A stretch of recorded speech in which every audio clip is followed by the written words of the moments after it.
Hello everyone, welcome to my channel Java बड़ी। और इस वीडियो में हम देखेंगे स्टैटिक क्या होता है जावा में। So static is a keyword in Java. Both data members as well as member functions can be declared as static.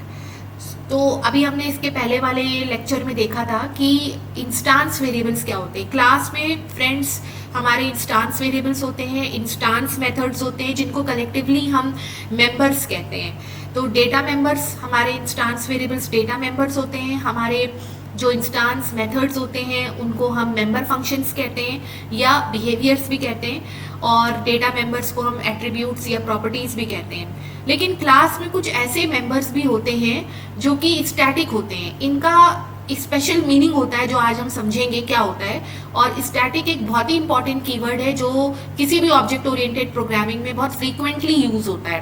तो जैसे C++ है या जावा है, तो आज हम समझेंगे स्टैटिक। तो डेटा मेंबर्स और मेंबर फंक्शंस दोनों ही स्टैटिक हो सकते हैं। Any data member declared as static will be treated as a shareable entity for the objects of that class। ये नेक्स्ट पॉइंट ये बता रहा है, किसी भी डेटा को अगर आप क्लास में स्टैटिक डिक्लेयर करते हैं तो वो डेटा आपके उस क्लास के सारे ऑब्जेक्ट्स के साथ शेयर होगा।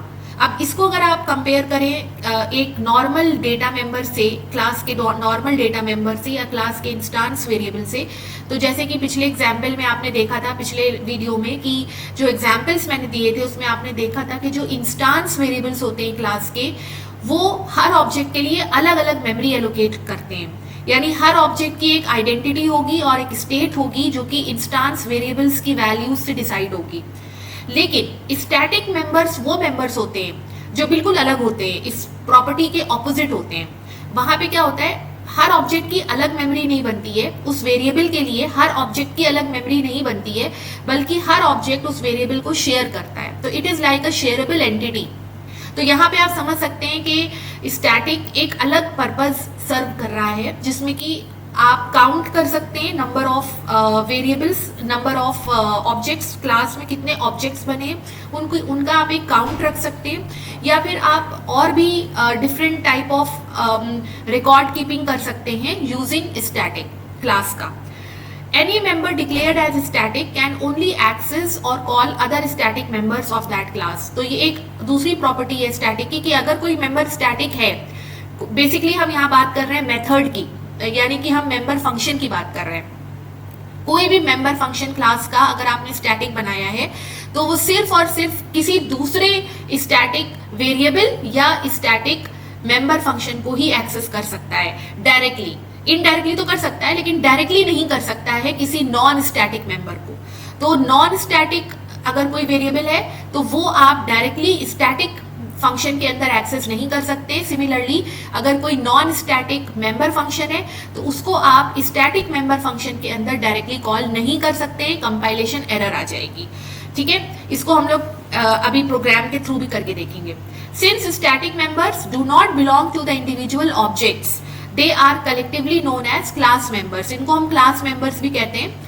Class members can be directly accessed with the class name without instantiating an object. तो अभी आप कंफ्यूज मत होइए, क्योंकि मैंने लेक्चर के शुरू में बोला कि क्लास के जो डेटा मेंबर्स और मेंबर फंक्शंस होते हैं उनको कलेक्टिवली हम मेंबर्स कहते हैं, not class members, they are called members. और हर ऑब्जेक्ट के लिए उन मेंबर्स की अलग अलग मेमोरी एलोकेट होगी। लेकिन जो स्टैटिक मेंबर्स होते हैं क्लास के, जो स्टैटिक डेटा मेंबर्स और स्टैटिक मेंबर फंक्शंस होते हैं, उनको कलेक्टिवली हम क्लास मेंबर्स कहते हैं, क्योंकि वो किसी ऑब्जेक्ट को बिलोंग नहीं करते हैं, बल्कि वो पूरे क्लास को बिलोंग करते हैं। और उस क्लास के जितने ऑब्जेक्ट्स बनेंगे वो सभी उन मेंबर्स को एक्सेस करेंगे। Class members can be directly accessed with the class name without instantiating an object. तो चूंकि ये मेंबर्स ऑब्जेक्ट से कनेक्टेड नहीं है, इसलिए आप जब इनको एक्सेस करेंगे क्लास के बाहर, तो आप डायरेक्टली क्लास के नाम के साथ एक्सेस करेंगे यूजिंग द पीरियड और dot operator. Memory is allocated only once when the class is loaded. तो इन मेंबर्स को मेमोरी कब मिलेगी, जब क्लास लोड होगा मेमोरी में, तभी इन मेंबर्स को मेमोरी मिलेगी और आप इनको इनिशियलाइज भी कर सकते हैं। ठीक है, तो बेसिकली जो हमारे इंस्टांस वेरिएबल्स होते हैं वो कब मेमोरी एलोकेट करते हैं, जब पहला ऑब्जेक्ट बनता है। जब भी क्लास का ऑब्जेक्ट बनेगा तो ऑब्जेक्ट बनने के टाइम पर ही इंस्टांस वेरिएबल्स को मेमोरी मिल जाती है। लेकिन क्लास मेंबर्स या स्टैटिक मेंबर्स में मेमोरी कब एलोकेट होती है? जैसे ही क्लास आपका लोड होता है वैसे ही एलोकेट होती है। ऑब्जेक्ट से कोई लेना देना नहीं है इसका। ऑब्जेक्ट क्रिएट होगा या नहीं होगा, it doesn't matter, but static members will allocate memory as soon as the class is loaded into the memory. आगे बढ़ते हैं। Types of static members. अब जावा में 4 तरह के स्टैटिक मेंबर्स हो सकते हैं, जिसमें आते हैं static variables, static functions, static block and static nested class. Static nested class हम लोग सेपरेट वीडियो में देखेंगे क्योंकि वो थोड़ा डिटेल्ड में है, थोड़ा उसमें क्लासेस का ज्यादा कॉन्सेप्ट है, तो और इनहेरिटेंस वगैरह भी है, तो वो हम लोग सेपरेट वीडियो में देखेंगे। तो इस वीडियो में हम देखेंगे static variables, static functions, static block with appropriate examples. अब पहले हम प्रॉपर्टीज देख लेते हैं स्टैटिक वेरिएबल्स की। Static variable is also known as a class variable. It is shared among all the objects of the class, जैसे मैंने आपको बताया। It stores data that should be common to all objects. तो जब share हो रहा है तो ऑब्वियसली वो डेटा सारे ऑब्जेक्ट्स को अवेलेबल होगा, तो वो कॉमन होगा। It can be declared using static as a keyword. Syntax जैसे कि स्टैटिक डेटा टाइप लिखा आपने और वेरिएबल लिखा। और दूसरा एग्जाम्पल है जिसमें आपने स्टैटिक कीवर्ड लिखा, डेटा टाइप मेंशन किया, वेरिएबल लिखा और उसको वैल्यू दे दी। तो देखिए पहला जो यहाँ पे दूसरे वाले का एग्जाम्पल ये है, ठीक है। तो इसमें क्या क्या हो रहा है कि आपने इस क्लास के अंदर static variable coaching centre declare किया है, इसका टाइप स्ट्रिंग है और इसमें आपने कुछ इनिशियल वैल्यू डाल दी pw। तो pw स्ट्रिंग है, इसीलिए इस डेटा इस वेरिएबल का नाम मैंने कोचिंग सेंटर रखा है और इसका टाइप मैंने स्ट्रिंग रखा है, क्योंकि इसकी जो वैल्यू है वो स्ट्रिंग है। और हमने कोचिंग सेंटर जो डेटा मेंबर है उसको स्टैटिक बना दिया है, ठीक है। तो ये कोचिंग सेंटर क्या हो गया? It is now a class variable of the class. Next point is it can be access just by the class name without the object. For example ये इसका सिंटैक्स है, क्लास का नाम followed by a period and a variable name. तो ये example आ गया यहाँ पे। स्टूडेंट हमारा क्लास का नाम था, coaching centre is a variable और it is a class variable of class student. तो इसको कैसे एक्सेस करेंगे हम? Student dot coaching centre. अब ये पैरेंथेसिस और सेमीकोलन आप इग्नोर कर दीजिएगा क्योंकि ये मैंने स्क्रीनशॉट लिया था अपने कोडिंग से, तो इसलिए वो आ गया है। Next is another, you can just access this value by using the class name dot variable equal to value. अगर आप इसकी वैल्यू चेंज करना चाहते हैं तो जैसे मैंने ऊपर जब डिक्लेयर किया था इस वेरिएबल को तो मैंने pw इसमें डाला था। आगे जब प्रोग्राम में मुझे इसकी वैल्यू चेंज करना है तो मैं क्या करूंगी? क्लास का नाम डॉट डेटा मेंबर यानी कि क्लास वेरिएबल जो स्टैटिक मेंबर है इक्वल टू न्यू नेम या न्यू कोचिंग सेंटर का आपने यहाँ पे नाम डाल दिया फिट जी।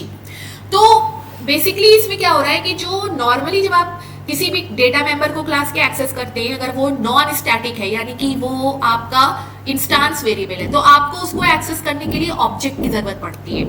ऑब्जेक्ट लिखते हैं, डॉट लगाते हैं, फिर वेरिएबल नेम लिखते हैं। लेकिन यहाँ पर चूंकि ये एक स्टैटिक वेरिएबल है which does not belong to any object, it belongs to a class.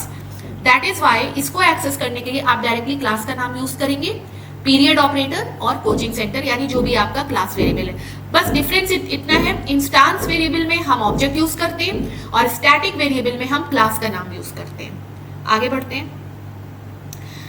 JVM assigns a default value which depends on the data type। इसका एग्जाम्पल हम लोग देखेंगे, ठीक है। तो जब आप स्टैटिक वेरिएबल बनाते हैं तो चूंकि स्टैटिक वेरिएबल क्लास का वेरिएबल होता है, तो जैसे ही क्लास लोड होता है आपका वो वेरिएबल क्रिएट हो जाता है। अब उसमें कुछ डिफॉल्ट वैल्यू भी होती होगी, है ना।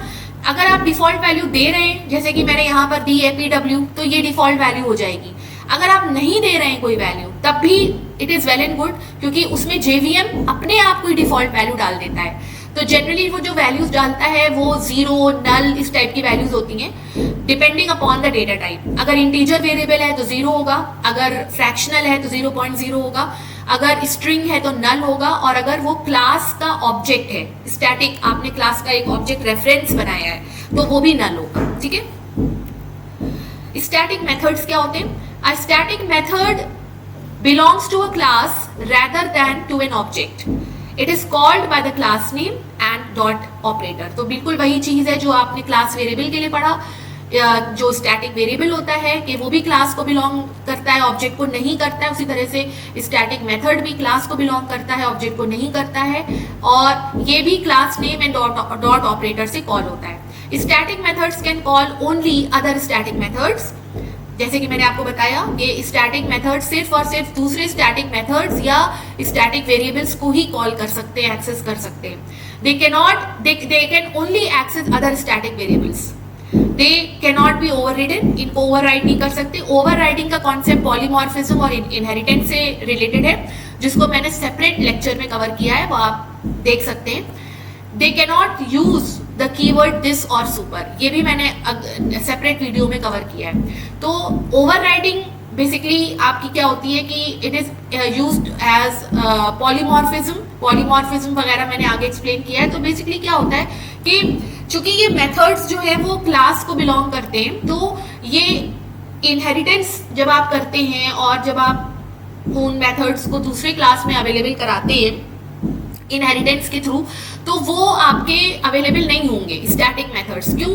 क्योंकि दे आर हिडन, इसीलिए ये ओवरराइड नहीं होते हैं। ठीक है, दिस एंड सुपर भी ऑब्जेक्ट से रिलेटेड होते हैं कीवर्ड्स, तो इसलिए इनको हम स्टैटिक के साथ यूज नहीं कर सकते, क्योंकि static has nothing to do with objects.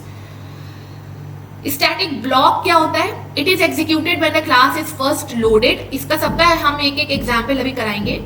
तो जैसे ही अगर आपने क्लास के अंदर स्टैटिक ब्लॉक मेंशन करा है, तो स्टैटिक ब्लॉक का सिंटैक्स होता है, आप स्टैटिक कीवर्ड लिखेंगे, ओपनिंग कर्लिंग ब्रैकेट लगाएंगे और इसके बीच में जो भी लिखेंगे वो स्टैटिक ब्लॉक बन जाएगा। It is used to initialise other static variables और perform configuration task before the main method. तो स्टैटिक ब्लॉक जो होगा वो मेन कॉल होने से पहले एग्जीक्यूट होगा। ठीक है, और ये एक ही बार लोड होगा। It will be loaded only once when the class is first loaded. तो अब हम कुछ एग्जाम्पल्स देख लेते हैं, क्लास है ना। कमिंग बैक टू अवर इंटेलिजे, हम लोग कुछ एग्जाम्पल्स, तो ये जो let me just give you the presentation view. Okay, तो ये मैंने एक क्लास बनाया है, that is student class. Student class में मैंने कुछ मेंबर्स लिखे हैं यहाँ पर, string name, roll number and static string coaching centre. तो इसमें मैंने इसको इंस्टांस वेरिएबल्स मैंने इसमें दो बनाए, नेम एंड रोल नंबर, जो कि हर ऑब्जेक्ट के लिए अलग अलग बनेंगे। और जो कोचिंग सेंटर वेरिएबल बनाया है ये मैंने स्टैटिक बनाया है, क्योंकि ये शेयरेबल है। ओके, एक से ज्यादा बच्चे एक कोचिंग सेंटर में पढ़ सकते हैं, लेकिन हर बच्चे के अलग नाम और रोल नंबर होगा, इसलिए नेम एंड रोल नंबर को मैंने इंस्टांस वेरिएबल रखा है, जबकि मैंने कोचिंग सेंटर को एज स्टैटिक रखा है। तो मैंने इसको इनिशियल वैल्यू PW दे दी। अब मैंने कुछ सेटर्स और गेटर्स बनाए। तो सेटर और गेटर तो इंस्टांस वेरिएबल्स के लिए ही बनेंगे, क्योंकि वो ही आपके ऑब्जेक्ट के थ्रू कॉल होंगे। तो मैंने सेटर बना दिया नेम के लिए और रोल नंबर के लिए, जिसमें मैंने इन वेरिएबल्स को इनिशियलाइज कर दिया, और गेटर बना लिए मैंने सिमिलरली इन वेरिएबल्स को या इन इंस्टांस वेरिएबल्स को रिटर्न बैक करने के लिए। Right, now we are making the main method. अब हम सैंपल क्लास के अंदर आते हैं, हम कुछ ऑब्जेक्ट्स बनाते हैं। पहला ऑब्जेक्ट मैंने बनाया student S1 equal to new student, second student S2 equal to new student. फिर मैंने क्या करा, सेटर से मैंने S1 का नेम सेट कर दिया और इसका रोल नंबर सेट कर दिया। S2 का भी मैंने सेटर से नेम सेट कर दिया और रोल नंबर सेट कर दिया। Now I am displaying this by calling the getters for S1 and S2। तो पहले मैंने गेटर कॉल किया गेट नेम, और फिर मैंने कॉल किया getter get roll number for S1।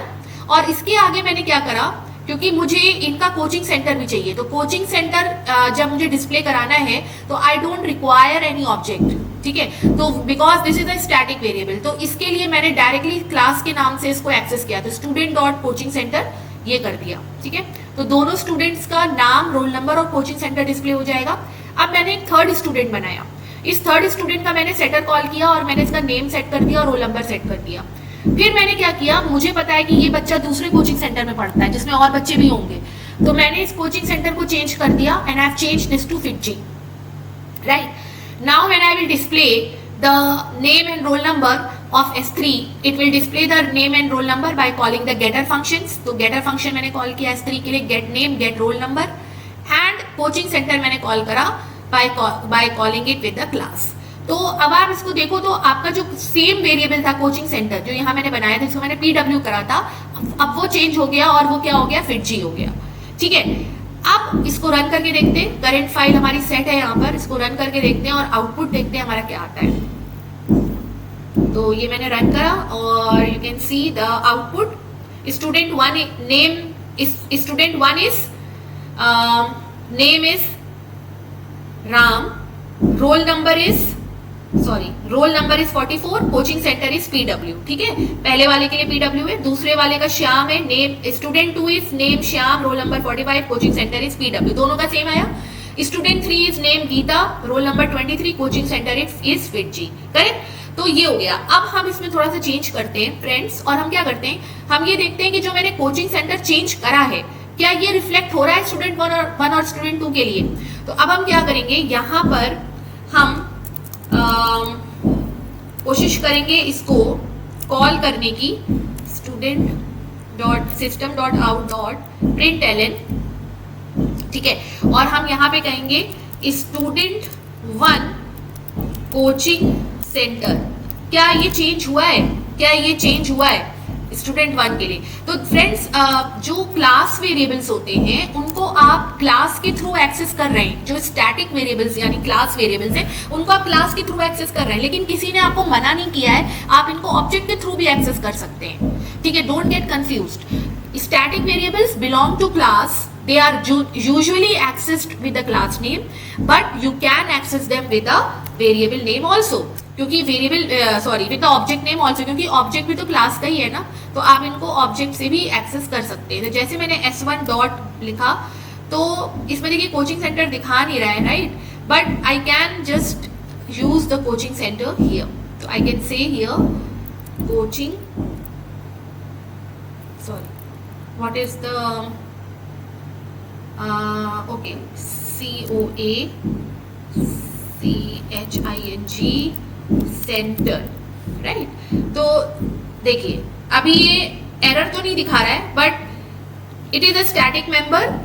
देखिए लिख के आया है static member student dot coaching centre accessed via instance reference. ये एक अलर्ट आपको दे रहा है, it is giving you an alert कि you are accessing the static member with a instance reference. यानी ये स्टैटिक है, ये इस ऑब्जेक्ट S1 को बिलोंग नहीं कर रहा है, लेकिन आप इसको कॉल कर रहे हो उससे। ठीक है, तो इससे फर्क नहीं पड़ेगा। दूसरा हमारा है सिस्टम, ओके सॉरी सिस्टम, इसको हम कॉपी पेस्ट कर लेते हैं, तो I don't have to write it again, तो जस्ट कॉपी पेस्ट कर लेते हैं इसको, कॉपी और यहाँ पर कर देते हैं पेस्ट, और यहाँ पे हम इसको S2 कर देते हैं, देखते हैं क्या होता है। ठीक है, S2 से भी यही चीज हो रही है। अब देखते हैं क्या एरर आती है हमारे पास कि ये चल जाता है और क्या आउटपुट आता है। तो लेट्स सी दिस। तो देखिए एरर नहीं आई है, एरर नहीं आई है, इसका मतलब ये है कि जो सॉरी ये स्टूडेंट 2 था, स्टूडेंट 2 के लिए हम कर रहे थे, राइट। इसको फिर से रन करते हैं। तो देखिए एरर तो नहीं आई है, लेकिन हुआ क्या है, एक अलर्ट आया है आपके पास कि coaching centre is a static variable and you are accessing it with a instance reference, यानी ऑब्जेक्ट रेफरेंस। इंस्टांस मतलब ऑब्जेक्ट।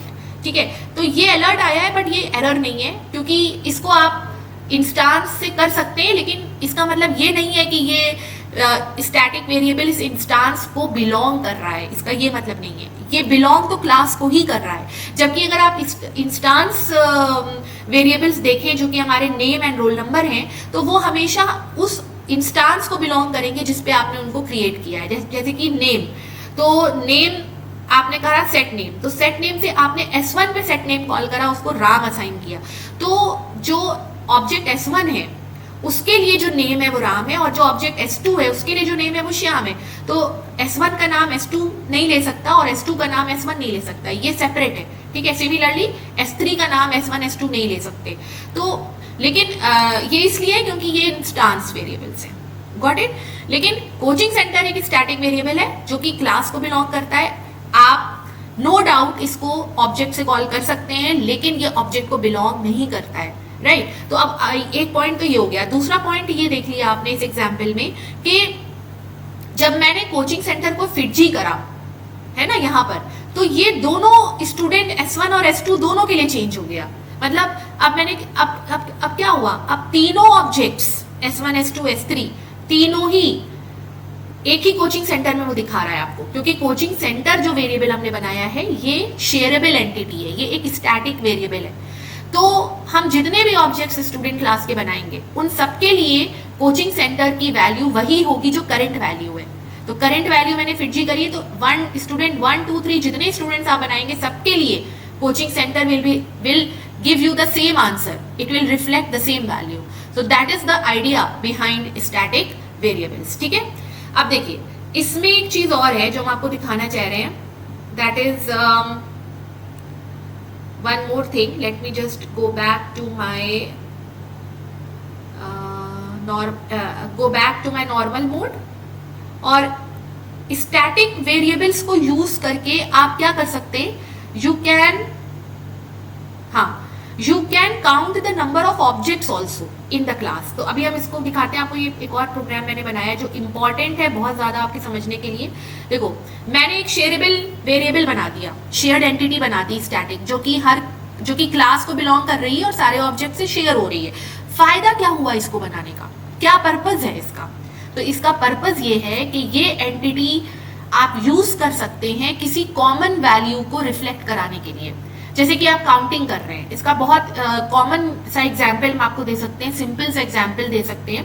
जैसे आपको काउंटिंग करनी है कितने क्लास के कितने ऑब्जेक्ट्स बने, how many objects of the class are created, तो उसमें आप ये काम कर सकते हैं। तो जैसे मैंने यहाँ पर एक क्लास बनाया ऑब्जेक्ट्स, इसमें मैंने एक इंस्टांस वेरिएबल बना दिया आई, जो कि हर ऑब्जेक्ट के लिए अलग अलग होगा, और एक हमने स्टैटिक वेरिएबल बना लिया काउंट। अब ये काउंट जो वेरिएबल है ये हर ऑब्जेक्ट को काउंट करेगा। तो जाहिर सी बात है, इट इज वेरी ऑब्वियस कि this variable count has to be reflected among all the objects of that class, तभी तो काउंटिंग हो पाएगी। भाई अगर काउंट इंक्रीज हुआ तो ऑब्जेक्ट 1 को भी उसका इंक्रीज्ड वैल्यू दिखनी चाहिए, ऑब्जेक्ट 2 को भी उसकी इंक्रीज्ड वैल्यू दिखनी चाहिए, ऑब्जेक्ट 3 को भी उसकी इंक्रीज्ड वैल्यू दिखनी चाहिए। फिर जब एक फोर्थ ऑब्जेक्ट बना तो फिर से ये वेरिएबल इंक्रीज हुआ, ये इंक्रीज हुआ तो सारे ऑब्जेक्ट्स को इसकी वैल्यू दिखनी चाहिए कि अभी हमारे पास 4 ऑब्जेक्ट्स हैं, इसलिए मैंने काउंट को स्टैटिक बनाया है। फिर मैंने कुछ गेटर और सेटर्स बना दिए, तो एक ही इंस्टांस वेरिएबल है तो गेटर भी एक ही बनेगा और सेटर भी एक ही बनेगा। आपको गेटर सेटर मेथड्स का पता है तो इसलिए हम इसको एक्सप्लेन नहीं करें। फिर काउंटिंग एक मेथड बनाया, काउंटिंग मेथड नॉन स्टैटिक है, तो कंडीशन ये कहती है कि non static methods can access both static and non static variables and they can call the static methods also and non static methods also. But जो static methods हैं वो सिर्फ और सिर्फ स्टैटिक वेरिएबल्स और स्टैटिक मेथड्स को ही call कर सकते हैं। तो ये ध्यान में रखिएगा, ये चीज, it is not vice versa. ये हम आपको करके भी दिखाएंगे। ये एक नॉन स्टैटिक मेथड है, counting is a non static method, तो it can access the static variable count. तो काउंटिंग क्या कर रहा है, counting is incrementing this variable count here and it is a member function of the class objects। ठीक है, आगे बढ़ते हैं। मैंने एक क्लास काउंटिंग ऑब्जेक्ट बनाया जिसमें मेन बना दिया। अब मेन में मैंने ऑब्जेक्ट्स क्लास के 3 ऑब्जेक्ट्स बनाए, OB1 OB2 OB3। फ्रेंड्स ये OB1 OB2 OB3 मैंने यहाँ पे लिखा है, these are not objects, these are object references। अभी यहाँ ऑब्जेक्ट नहीं बना है फर्स्ट लाइन में, लाइन नंबर 14 में ऑब्जेक्ट्स नहीं बने, ये क्या बने, रेफरेंसेस। ऑब्जेक्ट कहाँ बने, लाइन नंबर 15 16 17 में, जहां मैंने न्यू कीवर्ड यूज करा है और इस क्लास का कंस्ट्रक्टर कॉल किया है। ठीक है, तो कंस्ट्रक्टर सेपरेट वीडियो में कवर करेंगे।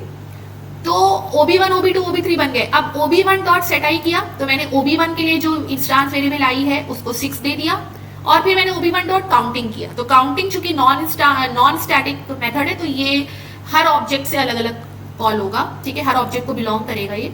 तो आपने OB1 डॉट काउंटिंग किया, तो counting is going to increase the static variable count. ठीक है, फिर इसी तरह से दूसरे ऑब्जेक्ट पे सेट आई कॉल किया, तो set I is going to assign the value 7 to the instance variable of object OB2 and will again call counting. तो counting is going to, counting किस पे कॉल हो रहा है, ऑब्जेक्ट 2 पे, OB2 पे।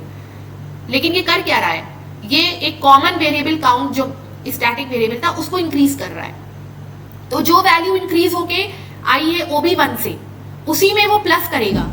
वो क्यों कर पा रहा है प्लस, क्योंकि उसको वो वेरिएबल दिख रहा है, काउंट उसको दिख रहा है, काउंट OB2 को दिख रहा है, तभी तो वो इंक्रीज कर पा रहा है। और क्यों दिख पा रहा है, क्योंकि count is a static variable which is shareable between all the objects. तभी तो हर ऑब्जेक्ट को उसकी प्रीवियस वैल्यू दिख रही है, तभी तो काउंटिंग को कॉल करने पर उसमें इंक्रीज कर पा रहा है वो। है ना। तो ये देखिए, अब इसमें एक चीज और है, मैंने काउंट को इनिशियलाइज नहीं किया है। तो जैसे कि मैंने आपको बताया था कि जेवीएम अपने आप डिफॉल्ट वैल्यू दे देता है। इंटीजर वेरिएबल्स में it gives a default value of 0, तो यहाँ पे काउंट की वैल्यू 0 ले रखी है उसने। जैसे ही मैंने इसको प्रिंट करा, मैंने कहा object 1 data ob1 dot get I, तो गेट आई से उसकी इंस्टांस वैल्यू आई हमें शो हो गई, that is 6।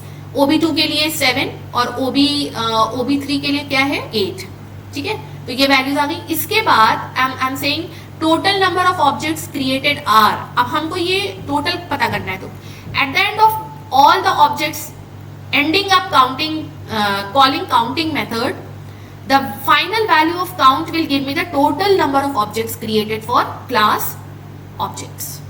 The final value of count will give me the total number of objects created for the class objects. तो वो हम कहाँ से शो करेंगे, क्योंकि count is not belonging to any object, तो हम count को कैसे कॉल करेंगे, directly with the name of the class. किस क्लास को बिलोंग कर रहा है ये, ऑब्जेक्ट्स क्लास को, तो हम डायरेक्टली इसको कैसे कॉल करेंगे, ऑब्जेक्ट्स डॉट क्लास।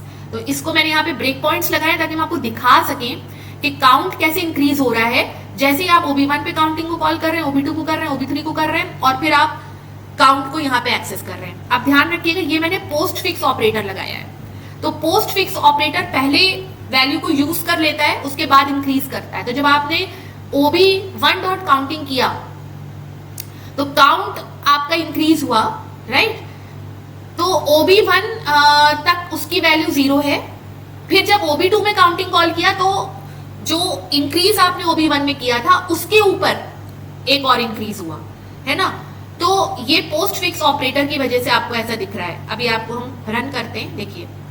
तो रन करने पर तो आप देख सकते हैं कि हमारा आउटपुट आया, ऑब्जेक्ट 1 डेटा हमारा 6 है, ऑब्जेक्ट 2 का डेटा यानी कि इंस्टांस वैल्यू, इंस्टांस वेरिएबल 7 है, ऑब्जेक्ट 3 का 8 है।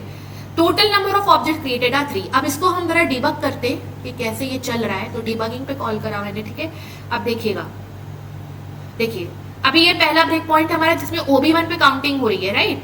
अब देखिए, आपको थोड़ा सा इसको ऊपर करके हम दिखाते हैं, ये देखिए, ठीक है। ob1 पे अभी है। अब देखिए हम इसको रिज्यूम करते हैं, ये देखिए। अब सेकेंड ब्रेक पॉइंट आया ob2 डॉट काउंटिंग। उसके बाद जब थर्ड ब्रेक पॉइंट आया तो ob3 डॉट काउंटिंग। यहाँ पे ऑब्जेक्ट काउंट 2 दिखा रहा है क्योंकि ये पोस्ट फिक्स ऑपरेटर है। फिर जैसे हम इसको रिज्यूम करेंगे, now it is accessing the count, the final value of count here, तो वो आपका इंक्रीज करके 3 कर देगा, ठीक है। अब अगर हम इसको थोड़ा सा चेंज करते हैं, इंस्टेड ऑफ पोस्ट फिक्स अगर हम इसको प्री फिक्स करें तो देखते हैं कि क्या होता है, ठीक है। अब इसको हम एक बार फिर से ठीक है, इसको एक बार फिर से हम डिबग करते हैं, लेट अस सी कि क्या हो रहा है पोस्ट प्रीफिक्स करने के बाद। ओके, तो पहले में आपका काउंटिंग, देखिए यहां पे भी वही हो रहा है, राइट। तो फाइनली जो वैल्यू काउंट की आ रही है वो आपकी 3 आ रही है, राइट। तो ये counting method is incrementing the value of count which is a static variable and available to all the objects, ठीक है। तो इस तरीके से आपका आउटपुट यहाँ पे जनरेट हो रहा है, और इंटेलिजे पे आप ब्रेक पॉइंट्स लगाकर इस तरीके से डीबग करेंगे तो आपको स्टेप बाय स्टेप उसका ड्राई रन भी दिख सकता है, किस तरह से ये ड्राई रन कर रहा है, ठीक है। तो ये एक प्रोग्राम मैंने बनाया था to show you that how the static variables can be used across the objects, ठीक है। अब एक और भी एग्जाम्पल्स हैं इसमें जो मैंने आपको कराए थे, मैंने कराए हैं, मैं आपको करा देती हूँ। देखिए इसमें नेक्स्ट है हमारा showing you the default value. अब डिफॉल्ट वैल्यू जो एक सेकेंड, जो डिफॉल्ट वैल्यू होती है स्टैटिक वेरिएबल्स की जो जेवीएम अलॉट करता है, उसका एग्जाम्पल एक देख लेते हैं। तो मैंने एक सिंपल सा प्रोग्राम बनाया है जिसमें मैंने सैम्पल स्टैटिक नाम का क्लास बनाया है। स्टैटिक इंट आई, मैंने 3 तरह के स्टैटिक वेरिएबल्स बनाए और हम ये देखना चाह रहे हैं कि जेवीएम इनको क्या डिफॉल्ट वैल्यू देता है। तो इंटीजर वेरिएबल है, स्ट्रिंग वेरिएबल है और फ्लोट है, और सिंपली मैंने इनको यहाँ पे शो करा दिया है। तो लेट अस सी के क्या वैल्यू हमें जेवीएम देता है इनकी। तो डिफॉल्ट वैल्यूज देखिए, आई जो है हमारा, जो कि इंटीजर है, इसकी डिफॉल्ट वैल्यू जेवीएम ने 0 रखी है। स्ट्रिंग वेरिएबल नेम जो है उसकी डिफॉल्ट वैल्यू नल रखी है, और मार्क्स जो कि एक फ्रैक्शनल वैल्यू है, तो उसकी जो वैल्यू जेवीएम में रखी है वो रखी है 0.0। ठीक है फ्रेंड्स, तो ये डिफॉल्ट वैल्यूज हो गई जिसका मैंने आपको एग्जाम्पल करके दिखाया है। Depends upon the data type, JVM initial 0 और नल वैल्यूज ही असाइन करता है डिफॉल्ट स्टैटिक को। ठीक है, अब दूसरा जो हमारा एग्जाम्पल है यहाँ पे, that is to show you. अब वो जो मैंने अभी आपको एक प्रोग्राम करवाया था, इसी को मैंने थोड़ा सा डिफरेंट वे में किया है यूजिंग स्टैटिक मेथड्स। तो ये भी दिखा देते हैं आपको स्टैटिक मेथड से कैसे कर सकते हैं आप इसे। जस्ट सी हियर, देखिए। ओके, तो देखिए सेम मैंने एक प्रोग्राम बनाया है जो अभी मैंने आपको काउंटिंग वाला दिखाया था, जो नंबर ऑफ ऑब्जेक्ट्स काउंट करने वाला प्रोग्राम था, उसको मैंने दोबारा किया है। This time I am using a static method counting instead of using instance method. I am making counting as static. पिछले वाले एग्जाम्पल में काउंटिंग इंस्टांस मेथड था, अब यहाँ पे स्टैटिक मेथड है। ठीक है, तो स्टैटिक मेथड होने की वजह से ये स्टैटिक वेरिएबल को ही एक्सेस कर सकता है। अगर आप इसमें आई को एक्सेस करना चाहोगे तो this is going to give you a, ये देखो एरर दिखा रहा है ये। अगर आप यहाँ पे पॉइंटर लाओगे तो यहाँ पे लिख के आ जाएगा non static field I can not be referenced from a static context. ये इसलिए हो रहा है क्योंकि I is a non static और काउंटिंग मेथड आपका क्या है, ये है स्टैटिक, इसलिए ये अलाउड नहीं है। ठीक है, और इसके कंपैरिजन में अगर आप देखो तो जो मैंने क्लास बनाया था, मुझे पीछे जाना पड़ेगा, जस्ट वेट एक सेकेंड। इसमें जो मैंने आप लोगों का इसके पहले वाला जो बनाया था काउंटिंग ऑब्जेक्ट, आप देख सकते हो। ठीक है, इसमें अगर हम आते हैं और यहाँ पे जो इंस्टांस मेथड है, आई शो यू हियर, देखिए जो इंस्टांस मेथड काउंटिंग मैंने बनाया है, इसमें क्या हम आई प्लस प्लस कर सकते हैं। अगर हम इसमें आई प्लस प्लस करेंगे तो देखिए इसमें कोई एरर नहीं है ना, इसमें कोई एरर नहीं है, ये तो सिर्फ रेफरेंस, हाँ देखिए एरर नहीं है ये, right. Why it is not an error, because you are accessing a non static यानी instance variable within a instance method.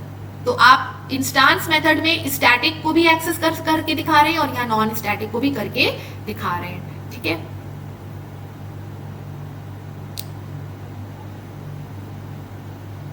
कह रहा है introduce local variable. Okay, I plus plus, but यहाँ पे आपकी प्रॉब्लम ये हो रही है कि ये इंस्टांस वेरिएबल है। अच्छा, इसमें कोई डिफॉल्ट वैल्यू नहीं है ना, इसीलिए ये आई प्लस प्लस नहीं कर पा रहा है। तो आप यहाँ पे अगर ये करते हैं, instead of doing i plus plus, I am saying system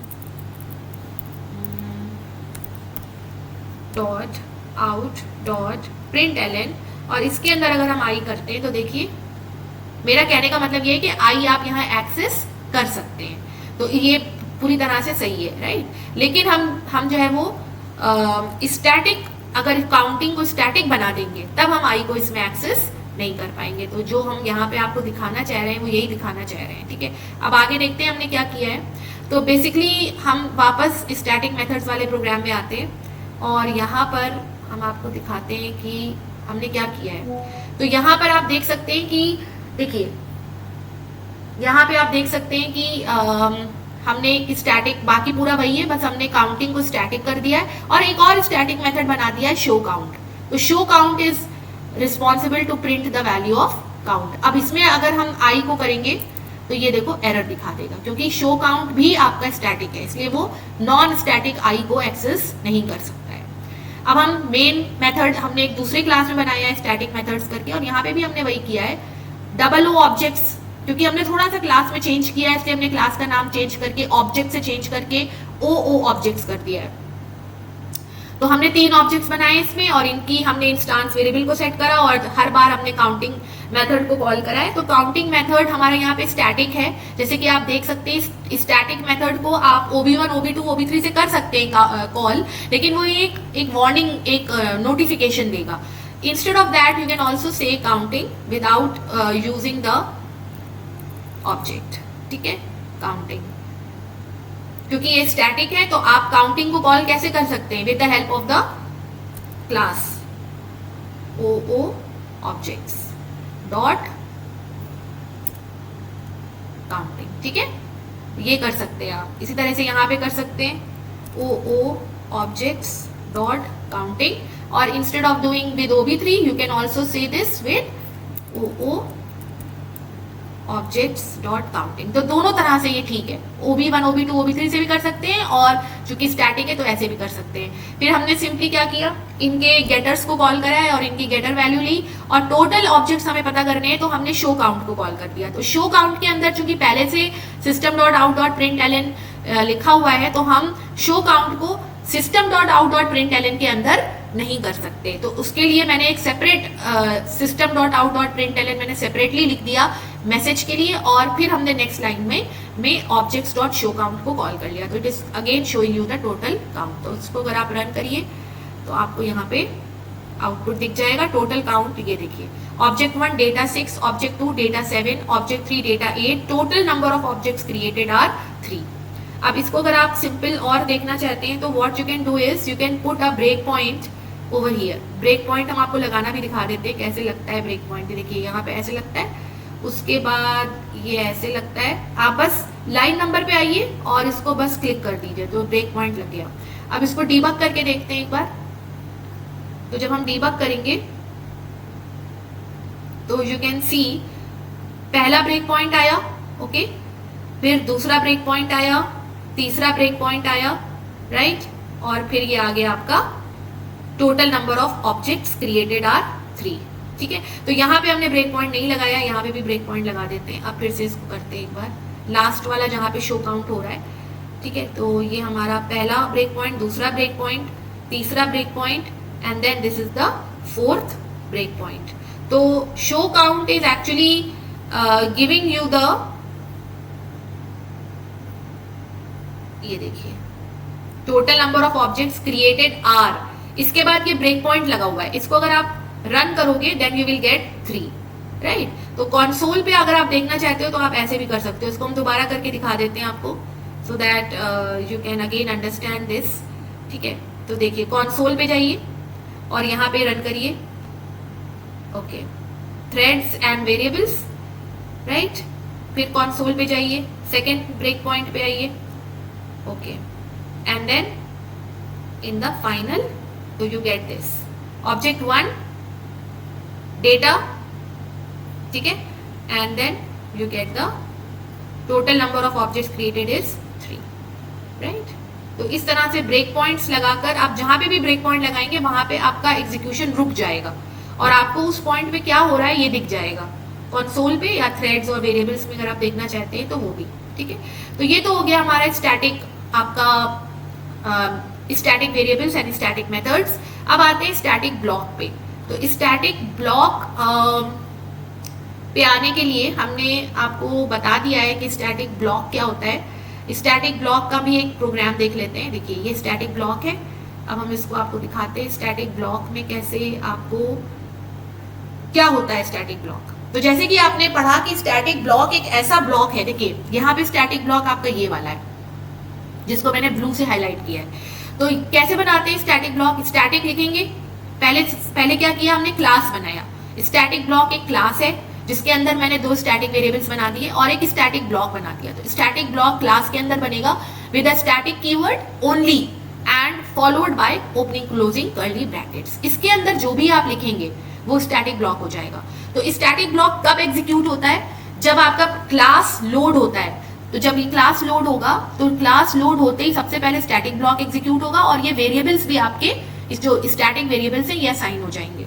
तो बी में 0 वैल्यू आएगी क्योंकि डिफॉल्ट वैल्यू JVM 0 देगा, स्टैटिक है, और ए में जो वैल्यू आपने दी है वो आ जाएगी और static block is initialized and then it is calculating the value of b from 4 into a and then it will execute the main function. तो मेन फंक्शन बाद में एग्जीक्यूट होगा अगर स्टैटिक वेरिएबल्स हैं आपके प्रोग्राम में या स्टैटिक ब्लॉक्स हैं आपके प्रोग्राम में। तो पहले वो ब्लॉक्स और वेरिएबल्स एग्जीक्यूट होंगे और उसके बाद आपका मेन फंक्शन एग्जीक्यूट होगा। तो लेट्स सी दिस, रन करते हैं इसको। तो हमारा आउटपुट देखिए कैसे आएगा। सबसे पहले आएगा स्टैटिक ब्लॉक इज इनिशियलाइज्ड। ये देखिए पहले स्टैटिक ब्लॉक एग्जीक्यूट होगा, उसके बाद बी की वैल्यू क्या होगी 4 into a विच इज 40, और उसके बाद मेन में आएंगे। तो आपका नेक्स्ट आउटपुट की नेक्स्ट लाइन क्या है, फ्रॉम मेन, उसके बाद क्या है, a equal to 10 right and b equal to 40, तो उसके बाद मेन एग्जीक्यूट हुआ। क्लियर? तो स्टैटिक ब्लॉक भी आप बना सकते हैं if you want to do some kind of configurations before starting the main. अगर कुछ कॉन्फ़िगरेशंस, कुछ वेरिएबल्स आप सेट करना चाह रहे हैं, जैसे कि आप एक एप्लीकेशन बनाना चाह रहे हैं जिसमें आपने डेटाबेस से कनेक्टिविटी कर रखी है और जो मेन काम है आपके एप्लीकेशन का वो आपने फंक्शन मेन के अंदर लिखा है, तो मेन के अंदर जो काम आपने किया है वो कनेक्टिविटी के बाद का काम है और कनेक्टिविटी आपको पहले करनी है। मेन के अंदर आने से पहले डेटाबेस से अपनी एप्लीकेशन को कनेक्ट करना है आपको, तो वो कनेक्शंस जो आप बनाएंगे वो आप बना सकते हैं स्टैटिक ब्लॉक के अंदर। तो मेन में जब आप मेन में आने से पहले आपका स्टैटिक ब्लॉक एग्जीक्यूट होगा, वहां पे डेटाबेस कनेक्शंस क्रिएट होंगे, ठीक है, सारे वेरिएबल्स इनिशियलाइज होंगे, जो कनेक्शन वेरिएबल्स हैं वो इनिशियलाइज होंगे और फिर मेन के अंदर आप कनेक्शन एस्टैब्लिश करेंगे और फिर आप अपने डेटाबेस से डेटाबेस क्वेरी आगे इसमें मेन के अंदर करेंगे। तो ये यूज होता है स्टैटिक ब्लॉक का।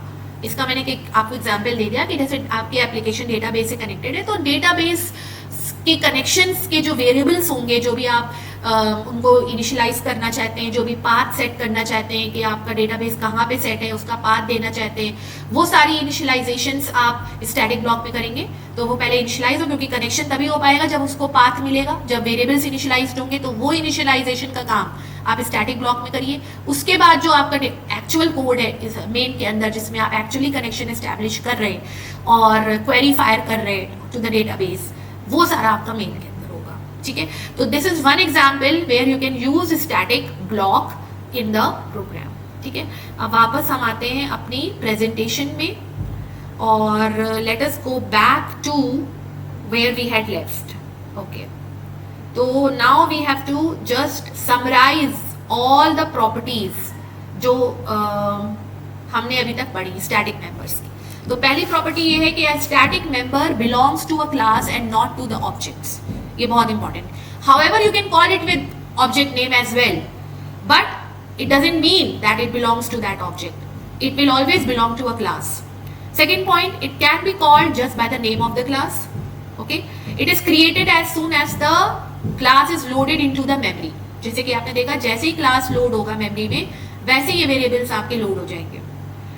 Only one copy of the static variable is created that is shared by all the objects. एक ही कॉपी सारे ऑब्जेक्ट से शेयर होगी, जैसे मैंने आपको बताया काउंट वाले एग्जाम्पल में और कोचिंग स्टूडेंट वाले एग्जाम्पल में जहाँ पे कोचिंग सेंटर को हम चेंज कर रहे हैं। They are stored in the meta space और क्लास एरिया। क्योंकि ये क्लास वेरिएबल्स होते हैं इसलिए ये ऑब्जेक्ट या इंस्टांसेस के एरिया में स्टोर नहीं होते हैं, ये क्लास एरिया में स्टोर होते हैं। जो क्लास के लिए जो मेमोरी एलोकेट हुई है उसमें स्टोर होते हैं, जिसको हम मेटा स्पेस भी कहते हैं, ठीक है। Next, static methods can only access other static methods और वेरिएबल्स, जैसे कि मैंने आपको दिखाया। whereas नॉन स्टैटिक मेथड्स यानी कि instance methods can access both static as well as non static methods as well as variables. ये एक इंपॉर्टेंट पॉइंट है। Static methods can not use this और सुपर कीवर्ड्स। ये दिस और super objects या instances से रिलेटेड होते हैं, इनको हमने सेपरेट वीडियो में कवर करा है। तो चूंकि इंस्टांसेस से रिलेटेड होते हैं, ऑब्जेक्ट से रिलेटेड होते हैं, इसलिए इनको हम स्टैटिक के साथ यूज नहीं कर सकते, क्योंकि static is related with class only. Static methods can be overloaded like instance methods. इनको हम ओवरलोड तो कर सकते हैं, जो कि एक पॉलीमॉर्फिज्म का कॉन्सेप्ट है, ये हम आपको सेपरेट वीडियो में कवर करा है मैंने, उसमें बताएंगे। तो they can be overloaded, but static methods cannot be overridden unlike instance methods as they are hidden outside their class. So beyond their class, because they belong to the class, so they are not visible beyond their class, so they cannot be overridden. Overriding and overloading I will explain in the separate video. Static variables get default values by the JVM, जैसे कि हमने देखा। Static variables can be inherited but they are still part of their parent class. So they can be inherited, मतलब a child class can inherit the static variables of the parent class, but they still are part of the parent class. They cannot become part of the child class. So that all we will see in the chapter or in the separate video where I am covering inheritance. Okay. Static block executes only once. So this is the last point, that is if you are having a static block, अगर आपके programme में है static block, तो वो एक ही बार execute होगा, multiple times execute नहीं होगा। और कब होगा? जब क्लास आपका लोड होगा। ठीक है, तो फ्रेंड्स ये हमारी स्टैटिक की पूरी समरी थी। इसमें कुछ पॉइंट्स हैं, मैंने आपको इंट्रोडक्शन दिया है स्टैटिक मेंबर्स का, और ये जावा में बहुत ज़्यादा यूज होता है स्टैटिक। तो स्टैटिक एक बहुत इंपॉर्टेंट कॉन्सेप्ट है with regards to class and objects, और इसको हम बार बार देखेंगे। जैसे जैसे हम आगे बढ़ेंगे, हम कंस्ट्रक्टर्स देखेंगे, हम इनहेरिटेंस देखेंगे, पॉलीमॉर्फिज्म देखेंगे, सब जगह हम स्टैटिक मेंबर्स को फिर देखेंगे, फिर हम इन्हें रिविजिट करेंगे। तो इसके लिए इम्पोर्टेंट था कि हम आपको स्टैटिक मेंबर्स बताएं और आपको मालूम होना चाहिए कि ये क्या होते हैं। ठीक है फ्रेंड्स, तो आज के लिए इस लेक्चर के लिए इतना काफ़ी है, और नेक्स्ट वीडियोस या सेपरेट वीडियोस में आप लोग बाकी कॉन्सेप्ट्स कवर करेंगे। Okay, so thank you so much. कोई भी डाउट है please share it into the comments, I will be happy to answer them. Thank you so much.